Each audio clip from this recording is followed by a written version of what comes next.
السلام علیکم ورحمۃ اللہ وبرکاتہ.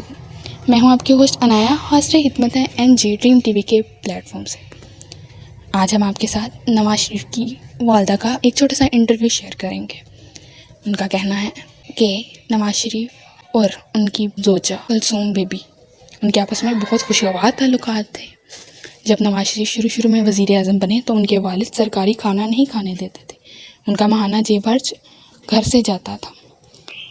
میاں نواز شریف کی والدہ ایک نہایت سادہ اور باعزت خاتون تھی. ان کا تعلق کسی پارٹی، کسی سیاست سے نہیں تھا. وہ ہمیشہ سیدھی بات کرتی تھی اور اسٹریٹ فارورڈ خاتون تھی. انہی کے الفاظ، انہی کی زبانی سنیے.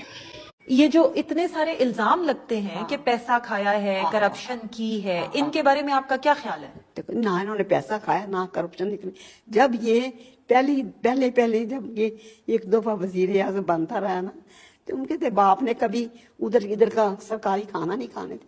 وہ ہر ماہ اس کی خرچے کی ماہوار خرچہ اس کا اپنے گھر سے باپ بھیجتا تھا. اچھا، کلثوم نواز صاحبہ سے کیسے تعلقات ہیں نواز شریف صاحب؟ بہت اچھے، بہت اچھے، بہت اچھے. کبھی جھگڑے نہیں ہوئے.